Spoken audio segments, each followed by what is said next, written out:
علیکم ورحمۃ اللہ نحمدہ ونصلی علی رسولہ النبی الکریم قال اللہ تعالی فی قرآن المجید نحمدہ ونصلی علی رسولہ النبی الکریم اعوذ باللہ من الشیطان الرجیم بسم اللہ الرحمن الرحیم شہر رمضان الذی انزل فیہ القرآن ھدی للناس وبینات من الہدی والفرقان فمن شہد منکم الشہر فلیصم ومن کان مریضا او علی سفر فعدۃ من ایام اخر یرید اللہ بکم الیسر ولا یرید بکم العسر ولتکملوا العدۃ وَلِتُكَبِّرُوا اللَّهَ عَلَى مَا هَدَاكُمْ وَلَعَلَّكُمْ تَشْكُرُونَ صدق اللہ العلی العظیم۔ یہ رمضان المبارک کی وہ آیات کریمہ ہیں جس کی تلاوت ہم نے پچھلے جمعے میں کی، اور ان آیات میں اللہ تعالیٰ بتا رہے ہیں کہ یہ ہم نے روزے تم پر کیوں فرض کیے، کوئی سزا کے طور پہ فرض کی۔ اللہ تعالیٰ فرماتے ہیں کُتِبَ عَلَيْكُمُ الصِّيَامُ كَمَا كُتِبَ عَلَى الَّذِينَ مِن قَبْلِكُمْ لعلکم تتقون۔ ایک ہی بات اللہ نے بتائی، یہ روزے آپ پر بھی فرض کیے گئے اور آپ سے پہلے تمام امتوں پر فرض کیے گئے۔ ان کے ٹائمنگز اور روٹین علیحدہ تھی، ہر دور کی شریعت کے جو اقدامات ہیں وہ علیحدہ ہوتے ہیں، لیکن قانون ایک ہی ہوتا ہے۔ پہلا قانون یہ ہے کہ لا تعبدوا الا اللہ، اللہ کے سوا کسی کی عبادت نہ کرنا، یہ بنیادی قانون ہے، اور یہ وہ بنیادی قانون ہے جو تمام انبیاء علیہ السلام کو عطا کیا گیا کہ آپ نے اللہ کے ساتھ کسی کی عبادت نہیں کرنی۔ وہی ایک رب ذوالجلال ہے جو تمہارا حاجت روا بھی ہے اور تمہارا مشکل کشا بھی ہے، اس کے علاوہ نہ کوئی دعائیں سننے والا ہے نہ کوئی تم عطا کرنے والا ہے، وہ ایک ہی ذات ہے جس کے بارے میں اللہ خود ہی فرماتے ہیں ان اللہ علی کل شیء قدیر، وہ ہر چیز پہ قادر ہے۔ اب اللہ تعالیٰ وہ قدرت والا رب کہہ رہا ہے کہ روزے ہم نے اس لیے فرض کیے لعلکم تتقون، تاکہ تمہارے اندر تقوی پیدا ہو جائے۔ اب تقوی کیا چیز ہے؟ یہ بڑی اہم بات ہے۔ قرآن حکیم میں جتنی عبادات ہیں، چاہے وہ نماز ہے، چاہے وہ حج ہے، چاہے وہ زکوٰۃ ہے، چاہے وہ قربانی ہے، ہر عبادت کے ساتھ اللہ لکھ رہے ہیں کہ یہ عبادت ہم نے اس لیے تم پر لازم کی تاکہ تمہارے اندر ایک تقوی پیدا ہو جائے، دھیان پیدا ہو جائے، اللہ تعالیٰ کا دھیان پیدا ہو جائے کہ اللہ کیا چاہتے ہیں۔ اور اللہ وہ ذات ہیں جو سمیع علیم ہے، جو سننے والے ہیں اور جاننے والے۔ اور ساتھ جناب نبی اکرم صلی اللہ علیہ وسلم نے فرمایا انما الاعمال بالنیات، کہ تمام اعمال کا دار و مدار جو ہے وہ نیتوں پر ہے، تمہاری جو نیت ہوگی اس کے مطابق تمہیں اجر ملے گا۔ اگر نیت ہی درست نہیں ہے، جتنا خوبصورت بھی عمل ہوگا اس کی کوئی حیثیت اللہ تعالیٰ اس کی کوئی قیمت نہیں لگائیں گے، بلکہ ہو سکتا ہے تمہارے لیے وبال بن جائے وہ عمل، کیونکہ آپ نے دکھاوا کیا تھا۔ اللہ تعالیٰ فرمائیں گے کہ اس کا اجر ہمارے پاس نہیں ہے، اس کا اجر ان لوگوں کے پاس سے تمہیں مل چکا ہے جن کے لیے تم نے یہ دکھاوا کیا تھا، میں تو صرف اسی عمل کو وصول کرتا ہوں جو میرے لیے کیا جائے۔ ایک صحابی تھے، وہ اللہ کے رسول صلی اللہ علیہ وسلم کے پاس آئے کہ میں دکھاوا تو نہیں کرتا، چھپ کر نیکی کرتا ہوں، لیکن بعض اوقات وہ نیکی لوگوں پر ظاہر ہو جاتی ہے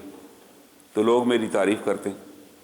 جو مجھے اچھی لگتی ہے۔ آپ نے کہا اس پہ کوئی گناہ نہیں ہے، کیونکہ وہ اللہ تعالیٰ نے تیری نیکی ظاہر کر دی، تمہیں دنیا میں بھی اللہ نے انعام دیا اور تمہیں آخرت میں بھی انعام ملے گا، لیکن تمہاری نیت اگر یہ ہو کہ یہ میں کام کروں گا اور میری تعریف کی جائے، پھر یاد رکھو پھر تمہیں اجر نہیں ملے گا اللہ کے یہاں، کیونکہ اللہ تعالیٰ جس طرح عبادت میں کسی کو شریک نہیں فرماتے، اسی طرح اللہ تعالیٰ کسی اور کام کے اندر بھی کسی کی شرکت نہیں پسند فرماتے، صرف اسی کے لیے ہی اسی کی عبادت کی جائے اور اسی کے ہی لیے کی جائے، کسی اور مقصد کے لیے کی جائے گی تو اس کی کوئی اہمیت نہیں ہوگی، اللہ اس کو منہ پر مار دیں گے کہ بھائی ہمارے پاس تو نہیں۔ یہ بنیادی نقطہ میں ذہن میں رکھنا ہے، اور یہاں اللہ تعالیٰ فرما رہے ہیں کہ ہم نے تمہارے اندر ایک اپنا دھیان پیدا کرنا ہے تاکہ تمہارے اندر یہ خیال پیدا ہو جائے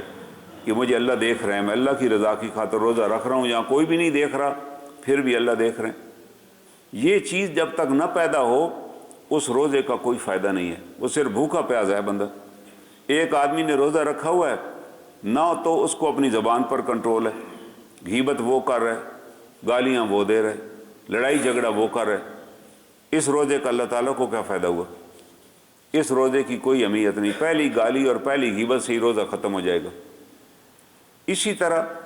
جتنی عبادات ہیں ان سب کے اندر یہی دیکھا جائے گا کہ یہ عبادت کس مقصد کے لیے کی گئی، اس کا کیا ارادہ تھا، اسی حساب سے اس کی قیمت لگائی جائے گی۔ کہ آنکھیں کہاں پر استعمال کی، کیا کسی ایسے غیر محرم کو دیکھا جس کا دیکھنا ہی حرام تھا، کسی ایسی چیز جو اس کی ملکیت ہی نہیں ہے اس کو ہاتھ ڈالا، اٹھانے کی کوشش کی، نہیں لے جا سکا لیکن اپنی تو کوشش کر دی نا، تو اللہ تعالیٰ کے ہاں تو پھر اس کا مطلب اس کو روزہ ہی نہیں تھا، وہ تو صرف بھوکا پیسہ تھا، اس نے اور کچھ بھی نہیں کیا۔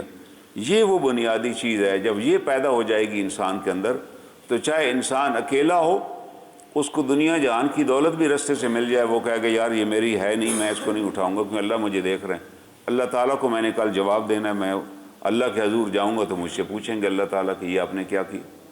یہ وہ بنیادی نقطہ ہے جو قرآن پیدا کرنا چاہتا ہے۔ آج آپ دیکھیں جو یورپ کے ممالک ہیں وہاں ہر جگہ کیمرے لگے ہوتے ہیں، کوئی ایسی جگہ نہیں ہے جہاں کیمرہ نہیں ہے، تو کوئی آدمی چوری کی جرت نہیں کرتا، انہیں پتہ ہے یار اگر ہم کوئی چیز اٹھائیں گے تو اسی وقت پتہ چل جائے گا۔ ہمارے ایک دوست امریکہ گئے ہوئے تھے، وہاں وہ جہاز سے پہلے واش روم میں گئے اور اپنی جیکٹ اتار کے وہاں لٹکائی، اتنے میں فلائٹ کا اعلان ہو گیا تو جیکٹ چھوڑ کے ہی جہاز میں بیٹھ گئے، خیال نہیں آیا، جب جہاز چل گیا تو رستے میں پتہ چلا اگلے اسٹیشن کے بھائی وہ جیکٹ تو ادھر ہی رہ گئی۔ وہ کہتے ہیں جب میں آگے کسی ایئرپورٹ پہ اترا تو میں نے اپنے کسی دوست کو وہاں بتایا کہ یار اس طرح میری جیکٹ وہاں رہ گئی، اس کے اندر میرے کچھ ڈالرز ہیں اس جیب کے اندر، تو وہ آپ کہیں لیجیے۔ اس نے کہا فکر ہی نہ کریں، اس نے وہاں سے نمبر لیا اور ان کو بتا دیا کہ بھائی فلاں بندہ فلاں فلائٹ پہ، انہوں نے کہا فکر نہ کریں۔ اور وہی ہوا کہ وہ جو اس وقت کا وہاں ڈیوٹی والا بندہ تھا، اس نے جب آخری راؤنڈ لگایا تو اسے ایک جیکٹ نظر آئی، اس نے جیکٹ اٹھائی اور جا کر جمع کرا دی، اس نے بھی کھول کے نہیں دیکھی۔ انہوں نے کہا جی جیکٹ آپ کی مل گئی ہے، اس کے اندر اتنے ڈبس، نے کہا جی میری، انہوں نے کہا آپ کو پہنچ جائے گی۔ اس کی وجہ کہ اس اٹھانے والے کو بھی پتہ ہے کہ یار یہاں کیمرہ لگا ہوا ہے، اور اس کیمرے میں اگر میں نہیں بتاؤں گا تو کیمرے میں تو آ ہی جائے گا، جب رپورٹ ہوگی وہ دیکھیں گے کہ یار فلاں بندہ لے کر آیا تو آپ نے جمع کیوں نہیں کرائی، اور پھر اگر میں کہوں کچھ نہیں ہے تو وہ میرے گلے پڑ جائے گا، اس لیے اس نے اٹھائی۔ ادھر یہ صرف کیمرے کا خوف ہے، یہ اللہ کا خوف نہیں ہے، کیونکہ اسی نیو یارک میں آدھا گھنٹے کے لیے بجلی چلی گئی ایک دفعہ شہر میں، جو کئی سال آپ کہہ لیں کہ کئی سالوں کے بعد شاید گئی ہو، ورنہ وہاں بجلی نہیں جاتی۔ جیسی بجلی گئی، رات کا وقت تھا، جتنے لوگ بازاروں میں تھے ان نے سارے سٹور لوٹ لیے، لوگ سٹوروں میں گھس گئے، جو کسی اور 2.5-3 ارب ڈالر کا سامان لوٹ لیا گیا۔ جب بجلی آئی تو لوگ سامان لے کے نکل چکے تھے، جس کے ہاتھ میں جو چیز آئی وہ لے گیا۔ وجہ انہوں نے کہا یار کیمرہ تو کام ہی نہیں کر رہا بھائی، لوٹو جو۔ یہ اللہ نے ہمیں دکھا دیا کہ بھائی جب تقویٰ ہوگا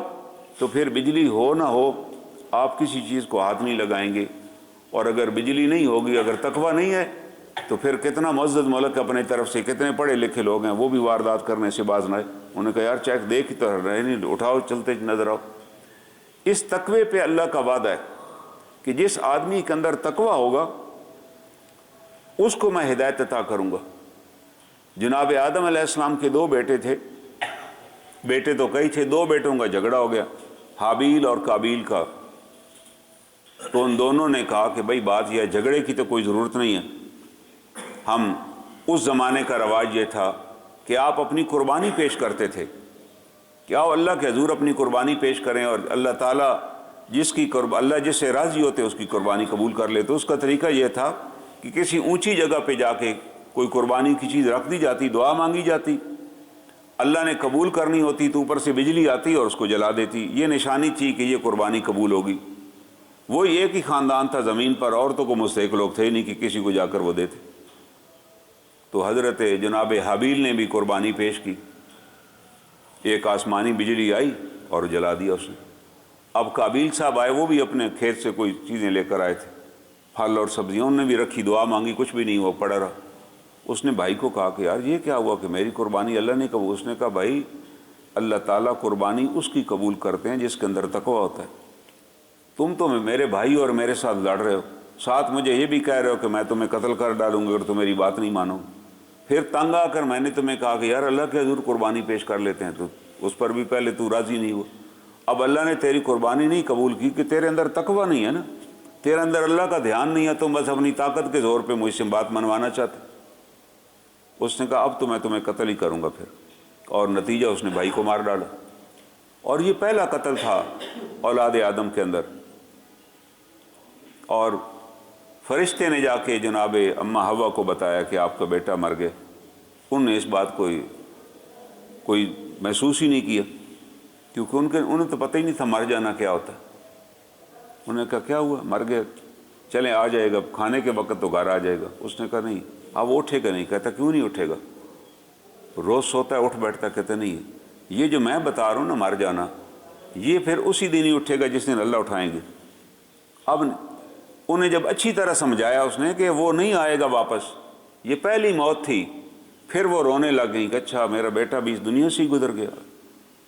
اور قرآن میں آتا ہے کہ اس کو بھی نہیں حابیل کو پتہ تھا قابیل کو کب میں نے کرنا کیا ہے۔ وہ لاش اس نے گدے پہ رکھ لی اور پھر رہا ہے کہ اب میں اس کا کیا کروں۔ ابھی تک تو کسی کی تدفین بھی نہیں ہوئی تھی۔ اللہ تعالیٰ فرماتے ہیں کہ ہم نے پھر کوا بھیجا ہے، اور اس کوے نے کیا کیا، کوا زمین کھود رہا ہے اپنی چونچ سے، اور مردہ مرے ہوئے کوے کو دفن کر رہا ہے۔ اس کو دیکھ کے اس نے کہا اوہو، میں تو کوے سے بھی گیا گزرا ہوں، مجھے تو اپنے بھائی کی اس میت کو جو میں اٹھائے پھرتا ہوں کئی دنوں سے سمجھ ہی نہیں رہا، اس کو دفن کرنا چاہیے تھا۔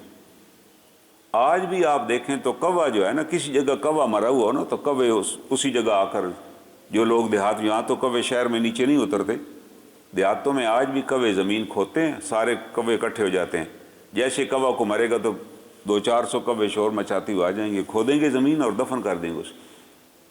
یہ انسان نے کوے سے سیکھا۔ جب حس غراب، ہم نے ایک کوا بھیجا، اس نے اس کو تربیت کی، بتایا کہ بھائی یہ طریقہ تم کیا کر رہے۔ اس نے کہا میں تو کوے سے بھی گیا گزرا ہوں، میرے میں اتنے شعور بھی نہیں ہے کہ یہ ایک سسٹم پھر چل نکلا کہ فوت بندہ ہو تو تدفین کی جائے، اس کو دفن کیا جائے۔ لیکن اللہ نے اس کی قربانی نہ قبول کی، صرف اس لیے کہ اس کے اندر تقویٰ نہیں تھا، خدا خوفی نہیں تھی، اللہ کا دھیان نہیں تھا کہ یار میں بھائی سے لڑ رہا ہوں، میں بیٹھ کے بات طے کروں۔ بھائیوں سے لڑنے والوں کے اندر تو تقویٰ نہیں ہوتا نا۔ آپ دیکھیں نا، ایک طرف امارت اسلامی افغانستان ہے، ایک طرف اسلامی جمہوریہ پاکستان ہے، رمضان المبارک کا مہینہ اور آپس میں لڑ رہے ہیں۔ یہ فضول بات ہے، کس کی پہلی غلطی ہے؟ یہ پہلی غلطی تو نہیں تلاش ہوتی نا، کس کی پہلی غلطی ہے۔ اس وقت تو ہم لڑ رہے ہیں نا، پوری دنیا بھی دیکھ رہی ہے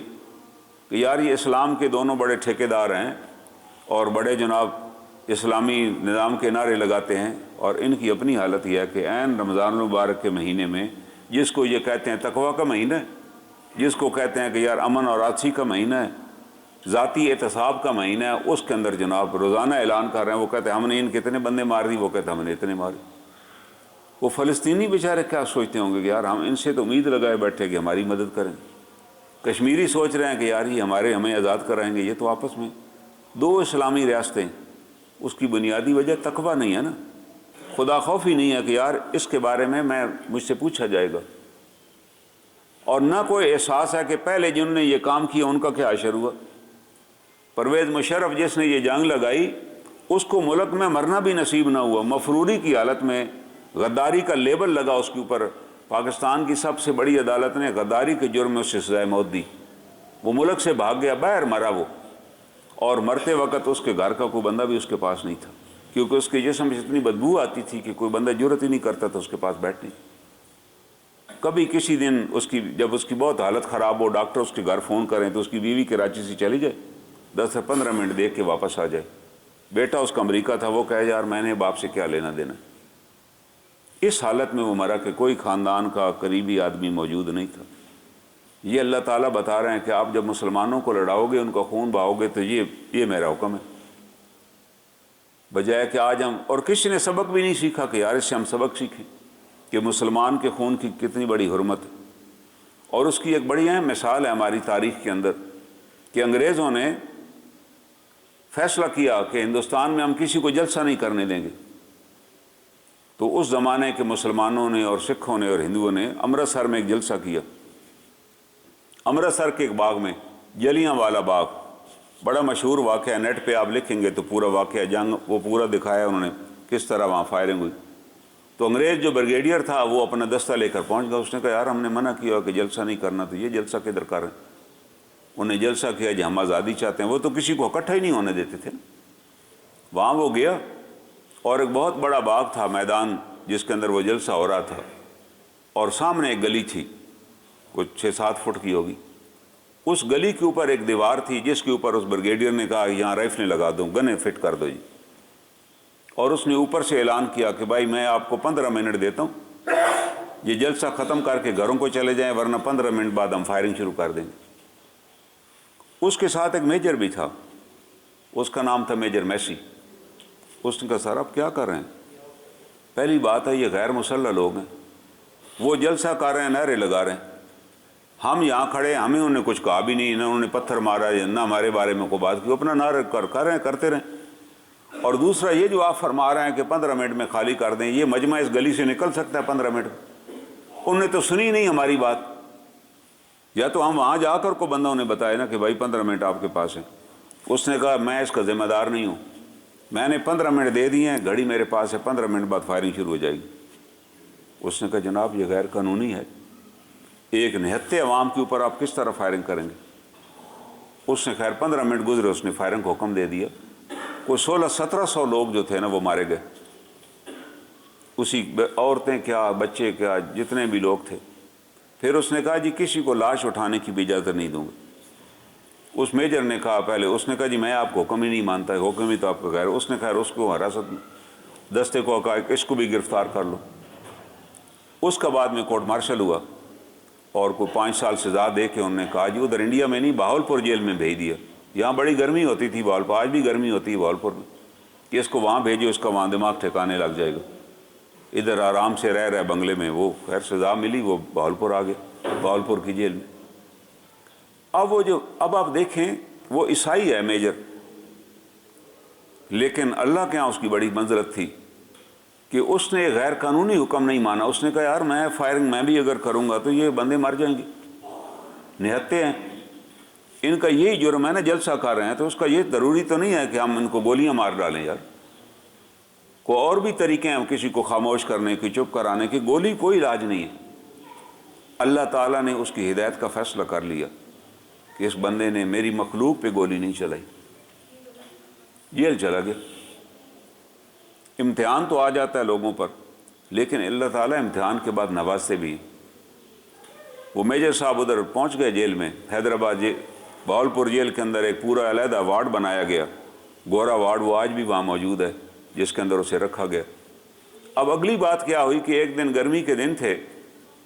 ایک مسلمان قیدی کو جیل والے بڑا تشدد اس پر کر رہے تھے، اور تشدد کے بعد جب بے ہوش ہو گیا تو اس کو اسی میدان میں چھوڑ کے چلے گئے۔ یہ اپنے کمرے میں بیٹھا ہوا دیکھ رہا تھا، یہ وہاں چلا گیا اس قیدی کے پاس اور اس کے لیے پانی لے کر گیا کہ یار تم پانی پیو، تیرے پہ تو بڑا ظلم ہو۔ اس نے کہا نہیں جی میں پانی نہیں پی سکتا، میں تو روزے سے ہوں۔ یہ واپس آیا، اس نے اس کو قیدی کو اٹھا کر اپنے کمرے میں لے آیا،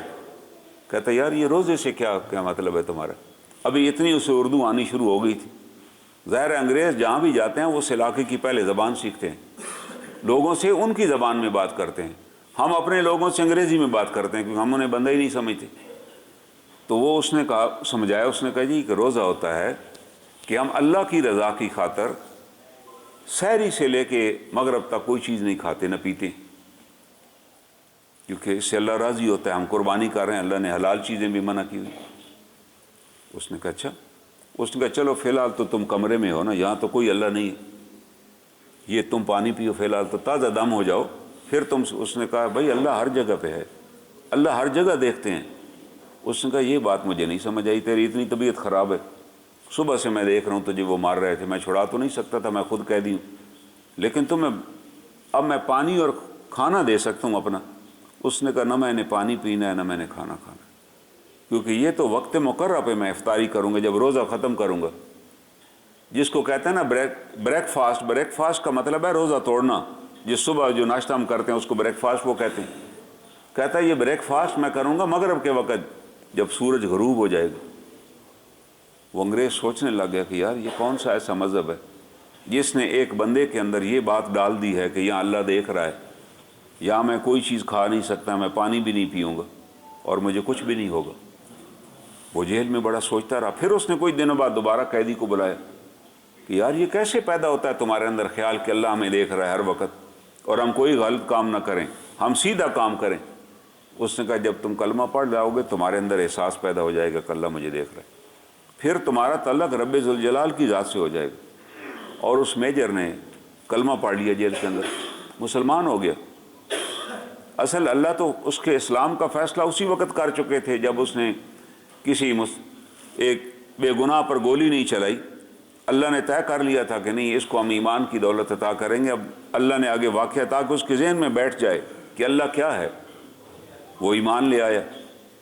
یہ واقعہ بڑا مشہور ہو گیا جیل کے اندر کہ جیل میں ایک انگریز قیدی جو تھا جی میجر میسی، وہ مسلمان ہو گیا۔ نواب بہاولپور کو بھی پتہ چلا کہ یار ایک انگریز قیدی وہاں میجر تھا وہ مسلمان ہو گیا۔ اس نے فوراً اپنے عملے کو کہا کہ بھائی جیل سے رابطہ کرو، جیسی اس کی رہائی ہوتی ہے اس کو آپ لے کر سیدھا میرے پاس آئیں۔ وہ میجر صاحب جس دن جیل سے رہا ہوئے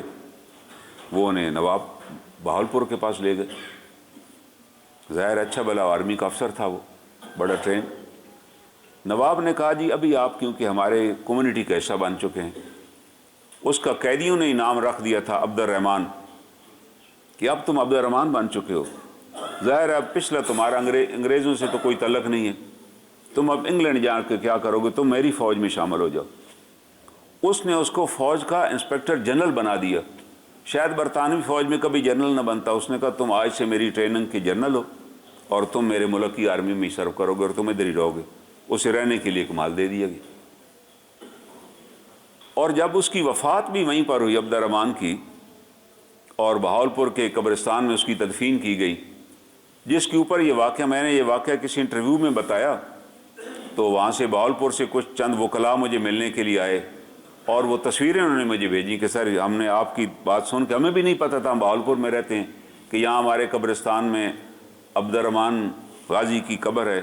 اور وہاں دفن ہے۔ مقامی لوگوں کو اس قبرستان کے دائیں بائیں والوں کو پتہ ہے، وہ وہاں جا کر دعائیں بھی مانگتے ہیں، لیکن ہم تو شہر کے لوگ ہیں پڑھے لکھے، ہمیں نہیں پتہ تھا کہ یہاں میجر میسی بھی دفن ہے۔ وہ گئے، انہوں نے مجھے تصویریں بھیجی، اس کے اوپر پورا واقعہ بھی لکھا ہوا ہے کہ اس طرح یہ وہ بندہ تھا جس نے جلیانوالہ میں فائرنگ سے انکار کیا، گرفتار ہوا، آزادی ملی، بہاولپور کی آرمی میں بہت بڑے عہدے پہ فائز ہو گیا، وہیں اس نے پھر شادی کی، وہیں زندگی گزاری،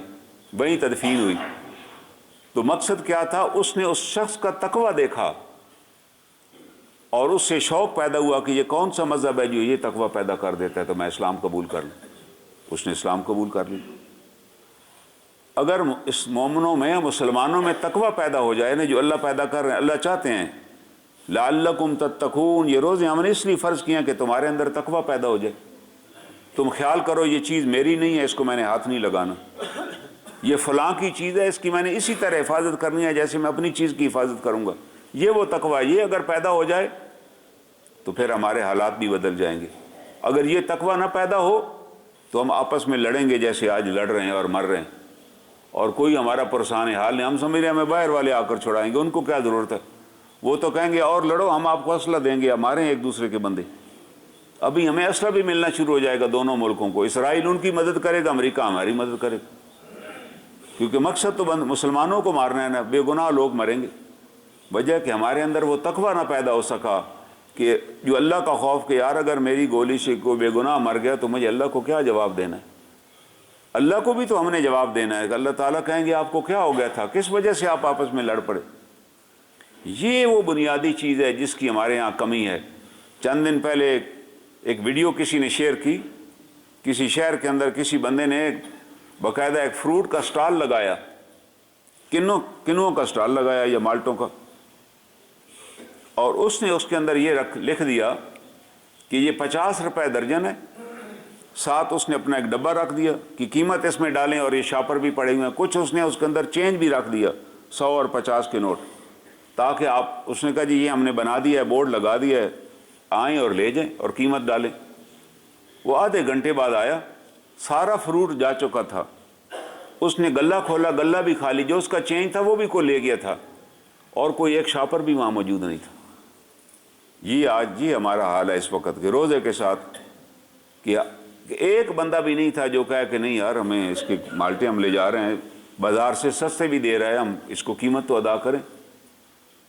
جبکہ وہ یورپین ممالک جن کا ہم بارے کہتے ہیں یار کافر ہیں، جہنمی ہیں، ان نے اپنے گھروں کے باہر سٹال بنائے ہوتے ہیں، جہاں انڈے اور مکھن اور ہر قسم کی چیزیں پڑی ہوتی ہیں، فریج بھی پڑا ہوتا ہے جس میں چیزیں رکھی ہوتی ہیں، وہاں بھی غلہ بھی پڑا ہوتا ہے، لوگ جاتے ہیں گاڑیاں روکتے ہیں، چیزیں لے لیتے ہیں اور قیمت ڈال کے آگے چلے جاتے ہیں، کبھی وہاں نقصان بھی نہیں ہو، حالانکہ سارے عیسائی ہیں، ہمارے نزدیک تو جہنمی ہیں۔ لیکن آپ اپنے ملک میں ذرا دیکھیے کہ یہاں کسی کی ریڑھی الٹ جائے، کوئی ٹرک الٹ جائے، تو جب تک کوئی ریسکیو والے آئیں گے اس وقت تک جو لوگ وہاں اکٹھے ہوں گے وہ سارا سامان لوٹ کے لے جائیں گے، سب کچھ لٹ جائے گا، کیونکہ ہمارے اندر وہ تقویٰ پہ ہمیں پتہ ہی نہیں ہے روزے ہم کیوں رکھ رہے ہیں۔ ہمیں یہی پتہ ہے بس چاند نظر آ گیا جی کل سے روزہ شروع ہے جی ہمارا، کبھی سوچا ہی نہیں ہے یار روزہ ہے، اس روزے کا تقاضا کیا ہے، ہم روزہ کیوں رکھ رہے ہیں، سارا دن ہم کیوں بھوکے ہیں، اس کی کوئی وجہ تو ہونی چاہیے نا۔ کیوں اللہ تعالیٰ نے کہا قرآن ہم نے پڑھا نہیں ہوا، وہ ہم پڑھنا بھی نہیں چاہتے کہ قرآن ہم پڑھیں اور دیکھیں قرآن حکیم میں اللہ تعالیٰ نے کیا حکم دیے، اور یہی بنیادی وجہ ہے۔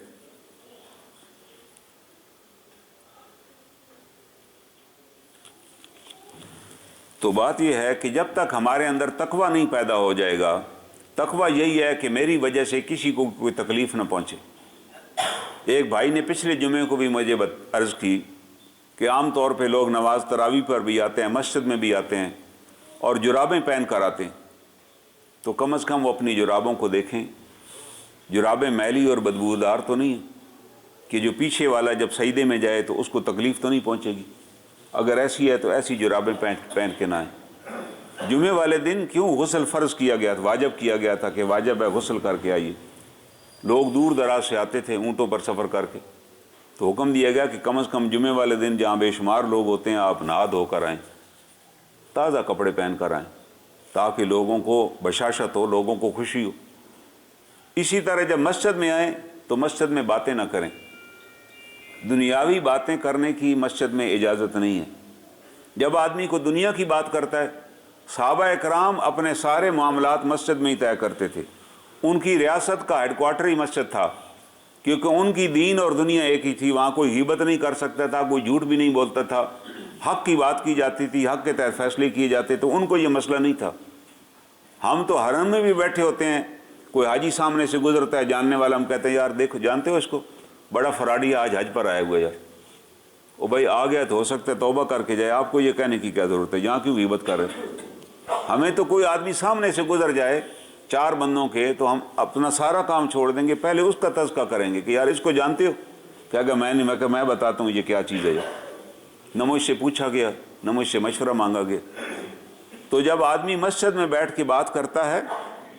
تو اسی وقت فرشتہ آ کر کہتا ہے اسکت یا ولی اللہ، اللہ کے دوست چپ ہو جا، کیونکہ تو اللہ کا دوست ہے، اس کے گھر میں بیٹھا ہوا ہے۔ جب وہ پھر بھی باز نہیں آتا، باتیں جاری رکھتا ہے، پھر فرشتہ کہتا ہے اسکت یا عبداللہ، اے اللہ کے بندے چپ ہو جا، وہ پھر بھی چپ نہیں ہوتا۔ تیسری دفعہ آ کر کہتا ہے اسکت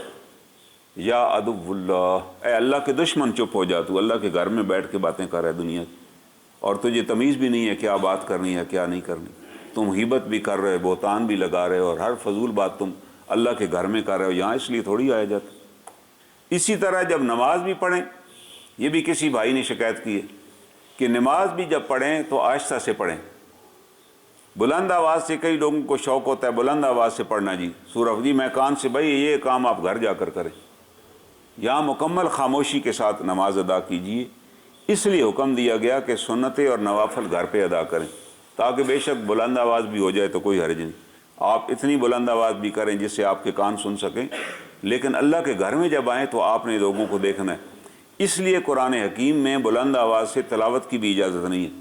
کہ ہم یہاں قرآن پاک میں لے لوں اور ادھر بیٹھ کے پڑھنا شروع کر دوں، چاہے جمعے کا دن ہو کوئی بھی دن ہو، تلاوت میں کروں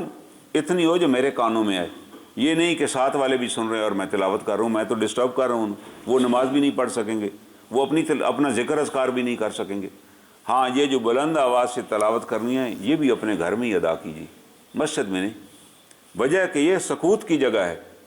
ایک غور و فکر کی جگہ ہے، تفکر کی جگہ ہے، ہر آدمی اللہ کا ذکر کرے۔ اور ایک صحابی نے بلند آواز سے پکار، اللہ نے، نبی اکرم صلی اللہ علیہ وسلم نے فرمایا تم کسی ایسی ذات کو نہیں پکارا ہے جو بحری ہے، اللہ بحرے نہیں، اپنے آپ کو مشقت میں نہ ڈالو، یہ تم اپنے آپ کو تھکا رہے ہو، اتنی بلند آواز سے چلا چلا کے اللہ کو پکارے ہو، تو سمیع علیم ہے، وہ سنتا ہے، وہ علیم بذات صدور ہے، وہ تمہارے دل میں آئی ہوئی بات کو بھی سنتا ہے، تم کس کو وہ مخاطب ہو؟ تو یہ ہمیں یاد رکھنا چاہیے، یہ وہ آداب ہیں، یہ وہ تقوی کا تقاضا ہے۔ جب ہم باہر نکلیں تو لوگوں کو دھکے دیتے ہوئے باہر نہ نکلیں کہ جی میں نے، کیونکہ پہلے مجھے بڑی جلدی ہے تو میں آ ہی گیا ہوں تو میں آرام کروں، تھوڑا نکلنے دوں۔ کوئی بزرگ آدمی ہے اس کو پہلے جانے دوں، کوئی بچہ پہلے نکلنا چاہتا ہے تو اس کو جانے دیں۔ 2-3 منٹ سے کوئی فرق نہیں پڑتا، لیکن اگر آپ دھکے دے کے نکلیں گے، دوسروں کے جوتوں کے اوپر اپنے جوتا رکھ کے اس کو مسلتے ہوئے نکل جائیں گے، تو آپ نے پھر مسجد آ کر کچھ بھی نہیں حاصل کیا، آپ کے اندر رتی برابر بھی تقویٰ پیدا نہیں ہوا۔ آپ حیران ہوں گے، جو بڑے بڑے ہاتھی ہوتے ہیں نا، ان کو بیرون ملک جب شفٹ کیا جاتا ہے تو بعض اوقات ٹرینوں پر لے کر جاتے ہیں، ٹرکوں میں لاد کر لے جاتے ہیں، یا بعض اوقات دوسرے ملک میں لے جائیں تو جہازوں میں لے کر جاتے ہیں۔ ہوائی جہاز کے اندر ان کو بہت بڑے کریٹ بنے ہوتے ہیں، اس کے اندر ڈال کے جہاز کے اندر رکھ لیتے ہیں۔ تو کسی نے پوچھا یار خطرہ تو بڑا ہوتا ہے کہ ہاتھی اندر وہ کود ڈالے کچھ کرے تو جہاز ہی نیچے گر جائے۔ انہوں نے کہا نہیں، ہم یہ کرتے ہیں جب ہاتھی کو وہ جو اس کا پنجرا بنایا جاتا ہے اس کے اندر جب ڈال دیتے ہیں تو اس پنجرے کے اندر 10-15 مرغیاں چھوڑ دیتے ہیں، چھوٹی مرغیاں، بچے مرغیوں کے۔ ہاتھی دیکھ لیتا ہے کہ میرے پنجرے کے اندر مرغی کا بچہ آ گیا، وہ پاؤں بھی پھر نہیں اٹھاتا کہ یار کو بچہ میرے پاؤں کے نیچے کچلا نہ چلا جائے۔ یہ بھی مخلوق ہے جو میرے ساتھ سفر کر رہی ہے، کہتا ہے پھر کوئی حادثہ پیش نہیں آتا۔ ہم پہلے اسے بند کرتے ہیں، 7 مرغیوں کے بچے چھوڑ دیتے ہیں، وہ اینڈ پہ جب اسے اتارنے سے پہلے مرغیوں کے بچے نکال لیتے ہیں، وہ آرام سے اتر آتا ہے۔ اللہ نے اس ہاتھی جیسی مخلوق کو، جو بڑا پہاڑ ہے، بلڈنگ کو ٹکر مارے تو دیوار ہی گرا دی۔ پرانے زمانوں میں جنگوں میں اسے لے جاتے تھے قلعوں کی دیواریں گرانے کے لیے، لیکن اس ہاتھی کے اندر، بے زبان مخلوق کے پاس، جب اس کے پنجرے کے اندر مرغیوں کے چوزے چھوڑ دیے جاتے ہیں، وہ پھر پاؤں نہیں اٹھاتا زمین سے، کہتا یار ایسے نہ ہو، میں پاؤں اٹھاؤں اور نیچے رکھوں اور یہ کچلا جائے۔ بڑے آرام سے، تحمل سے اینڈ تک وہ کھڑا رہتا ہے، چاہے جتنے گھنٹے اسے کھڑا رہنا پڑے، کیونکہ اس کو احساس پیدا ہو جاتا ہے کہ میرے ایک پاؤں کھڑے ہونے سے یہ بچہ نیچے کچلا جائے گا۔ وہ بھی ایک مخلوق ہے، اس جنگل کی رہنے والی ہے جو میرے ساتھ سفر کر رہا ہے۔ اسے تو نہیں پتہ کہ ارینجمنٹ کے تحت، اس سے آپ اندازہ لگائیں اللہ تعالیٰ نے یہ جو مخلوق کریٹ کیا اس کے اندر یہ ساری چیزیں بھر دی گئی ہیں، ان کے اندر یہ پروگرام بنا دیا گیا کہ بھائی آپ نے یہ کرنا ہے، ہاتھی کو بتا دیا گیا کہ آپ نے یہ کرنا ہے، مکھی شہد کی والی کو بتا دیا گیا کہ آپ نے پاکیزہ اور طیب رزق پہ جا کے بیٹھنا ہے۔ کسی کوڑے کے ڈھیر پہ آپ کو کھانے پینے کی چیز کو میٹھا پھینک دے، مکھی کبھی نہیں اس کوڑے کے ڈھیر پر آئے گی۔ اللہ فرماتے ہیں ہم نے مکھی کو بھی وہی کر دیا کہ یہ آپ کا راستہ ہے، یہ آپ نے کھانا ہے، کیونکہ انہوں نے اور کوئی کام نہیں کرنا، وہ پروگرام ہے ان کے اندر ڈال دیا گیا ہے۔ لیکن ہمیں نہیں، ہمیں کیا کہا گیا؟ فَعَلْهَمَهَا فُجُورَهَا وَتَقْوَاهَا، تمہارے اندر بھی الہام کر دیا گیا، سسٹم ڈال دیا گیا کہ نیکی کیا ہے اور تقویٰ کیا ہے، تمہیں اختیار دیا گیا، ان کو اختیار نہیں دیا گیا۔ اس کو صرف بتایا گیا کہ بھائی میں پاؤں اٹھاؤں گا تو یہ پرندہ نیچے کچلا جائے گا، یہ میرے سے نہیں کچلا جانا چاہیے، چاہے 18 گھنٹے کا سفر ہے میں نے پاؤں ہی نہیں اوپر ہلانا، چاہے تھک جاؤں، نیچے بھی میں نے نہیں بیٹھنا کیونکہ میرے بیٹھنے سے بھی کوئی کچلا جائے گا۔ یہ ریزسٹنس اللہ نے اس کے اندر رکھی ہے، اور اگر ہم انسان ہیں اور ہمارے اندر یہ چیز نہیں پیدا ہو سکی تو پھر تو ہم ان جانوروں سے بھی گئے گزرے، ہمیں احساس ہی نہیں ہے یار کہاں ہم کھڑے ہو رہے ہیں، کس جگہ سے ہم گزر رہے ہیں، کیسے ہم نے گزرنا ہے، کیسے کھانا ہم نے لینا ہے۔ جناب رسول کریم صلی اللہ علیہ وسلم نے، قحط کا زمانہ تھا تو کسی صحابی نے صحابہ کو بلایا کہ آؤ بھائی میرے گھر، میرے پاس کھجوریں ہیں، آپ کو میں کھجوریں کھلاتا ہوں۔ انہوں نے تھال کھجوروں کا آگے رکھا تو صحابہ کھانے لگے، تو آپ نے کہا دیکھو کوئی آدمی 2 کھجوریں اکٹھی اٹھا کے منہ میں نہ ڈالے، ایک کھجور اٹھاؤ اسے کھاؤ، جب کھا لو پھر دوسری کھجور اٹھا لو، لیکن یہ نہ کرو کہ 2 کھجوریں اکٹھی ڈال لو باقی بھی 2 ڈالنے لگ جائیں، پیٹ تو تمہارا بھر جائے گا لیکن پھر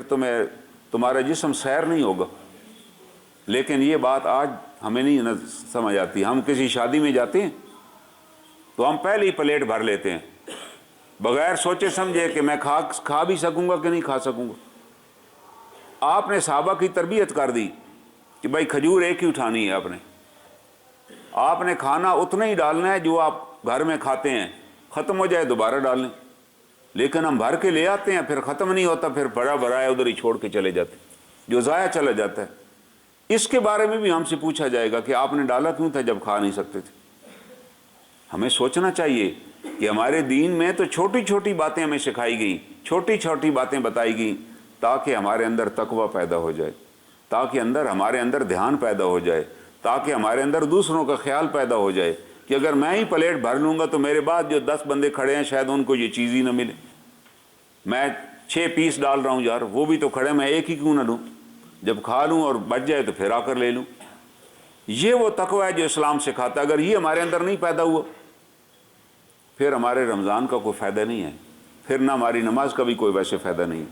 پھر ہماری حج اور زکوٰۃ کا بھی کوئی فائدہ نہیں ہے۔ اگر ہمارے اندر یہ چیز نہیں پیدا ہوئی کہ میرا رب مجھے دیکھ رہا ہے اور وہ دیکھ رہا ہے کہ یار اس کو کتنا ہلکان پڑا ہوا ہے کہ یہ کہتا ہے ابھی میں جو ڈال دوں بس، اسے یہ یقین نہیں ہے جو رازق ہے وہ مجھے کھلائے گا، اس نے مجھے کھلانا ہے، جو مجھے یہاں لے آیا وہ مجھے کھلا بھی دے گا، لیکن میں دوسروں کے رزق پہ جھپٹ رہا ہوں جو میں استعمال بھی نہیں کر سکوں گا۔ آج آپ لوگوں کو دیکھیں گے، لوگوں کے اندر جو بھیڑ چال ہے، جو دوڑ ہے، وہ دوسرے کے رزق پہ ہے۔ میری نظر بھی آپ کے رزق پہ ہے، میں آپ کا رزق ہی چھیننا چاہتا ہوں بغیر سوچے سمجھے کہ اس کو میں استعمال بھی کر سکوں گا کہ نہیں۔ آپ استعمال کر ہی نہیں سکتے کسی کا رزق، یہ اللہ کے قانون کے خلاف ہے۔ رزق آپ کا چھین میں لوں، مجھے چھیننے کا علیحدہ عذاب ملے گا، اس کو سنبھال کے مقدمہ لڑنے کی علیحدہ سزا دنیا میں ہی ملے گی، لیکن اس سے فائدہ نہ اٹھا سکوں گا میں زندگی بھر، وہ میرے ہاتھ سے اسی طرح نکل جائے گا جس طرح اس کے ہاتھ سے میں نے چھینا۔ تو یاد رکھیے گا، جو کچھ اللہ نے عطا کیا ہے اس پر اس کا شکر ادا کیجیے، اور اپنے معاملات کے اندر دھیان پیدا کیجیے کہ مجھے میرا رب دیکھ رہا ہے۔ یہ اگر ہمارے اندر دھیان پیدا ہو جائے تو پھر ہمارے مکمل روزے ہوں گے، وہ روزے ہوں گے جو اللہ قبول کرنے والا ہے۔ اللہ تعالیٰ سے دعا ہے اللہ تعالیٰ ہمیں ان آیات کی معرفت نصیب فرمائے۔ وآخر دعوانا ان الحمد للہ رب العالمین۔